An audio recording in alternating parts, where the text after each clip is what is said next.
महाराज दशरथ के वंश में दशरथ जी के यहाँ पुत्र नहीं हुआ। दशरथ जी गुरु जी के घर गए। गुरु जी ने श्रृंगी ऋषि के द्वारा एक यज्ञ करवाया है। उस यज्ञ से अग्नि भगवान प्रकट हुए और अग्नि भगवान के प्रसाद से, चरु के प्रसाद से ही महाराज रानियों को प्रसाद दिया गया। दशरथ जी की 3 रानियों में 4 पुत्र हुए। मां कौशल्या के यहाँ भगवान नारायण ही राम के रूप में आए। मैया सुमित्रा को लक्ष्मण और शत्रुघ्न भैया पैदा हुए और मां कैकेयी को भरत जी पैदा हुए। 4 भैया हुए, चारों भैया बड़े हुए। पिताजी ने जब गुरु जी के यहाँ भेज दिया, गुरुकुल से पढ़ करके आए। विश्वामित्र जी आ गए, मांग करके यज्ञ की रक्षा के लिए ले गए और सुखदेव भगवान ने पूरी राम कथा भागवत के एक श्लोक में कही। कहा यदि 100 वर्षों में भी राम का गुण गाया जाए, राम की चर्चा गाई जाए, तो 100 वर्षों में पूरी नहीं हो सकती। न शक्यते विस्तरितुम वक्तुम वर्ष शतैरपि। इसलिए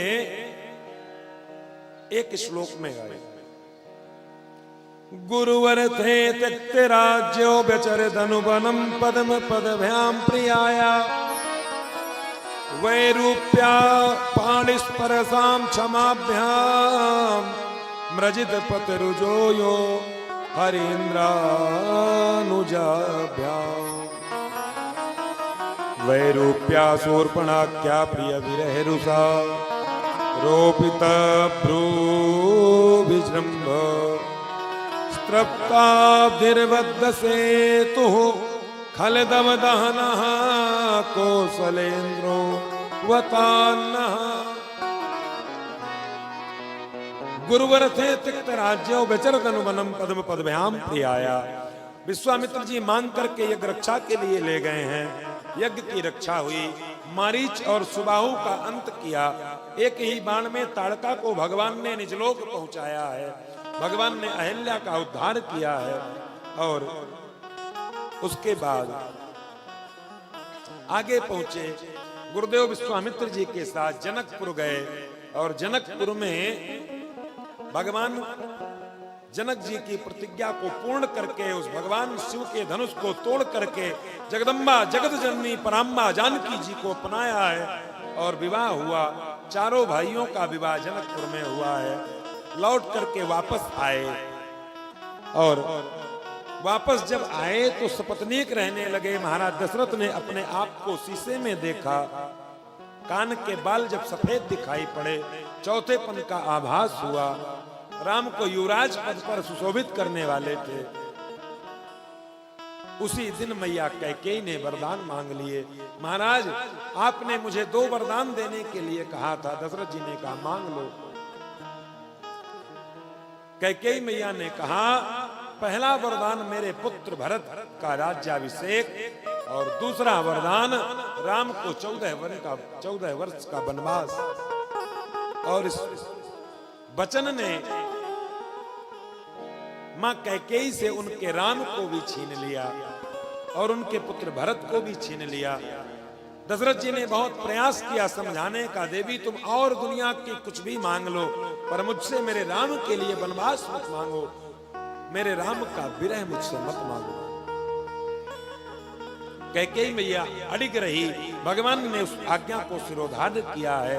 सपत्नीक अपने अनुज लक्ष्मण के साथ वन को गए।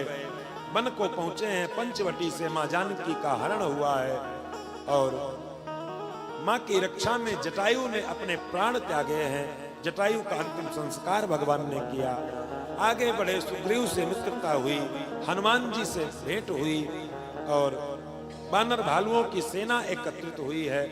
अंगद उसी सेना में मिले और वानर भालुओं की सेना को लेकर के जाकर महाराज ने लंका जाने के लिए समुद्र में पुल बांधा है। मार्ग मांगने पर जब 3 दिन तक बैठे रहे, भगवान ने अग्निबाण निकालकर समुद्र को धमकी दिया।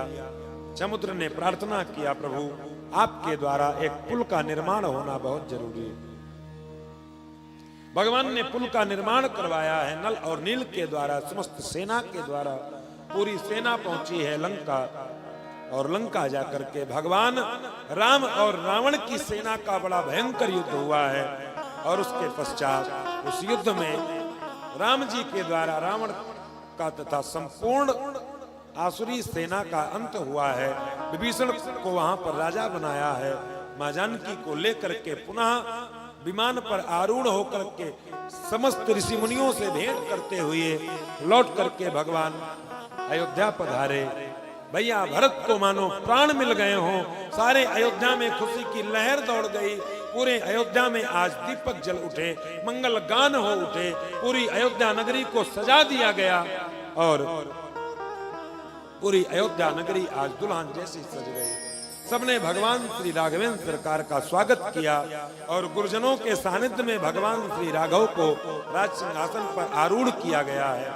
और भगवान श्री राघवेंद्र राज सिंहासन पर आरूढ़ होकर के मां जानकी, भैया भरत, भैया शत्रुघ्न और लक्ष्मण के साथ अपने पूरे परिवार के साथ नीचे बैठ गए। श्री हनुमान जी महाराज राम दरबार की ऐसी झांकी सुशोभित हुई और अयोध्या में भगवान राम का राज्य हो गया। बोलिए राघवेंद्र सरकार की,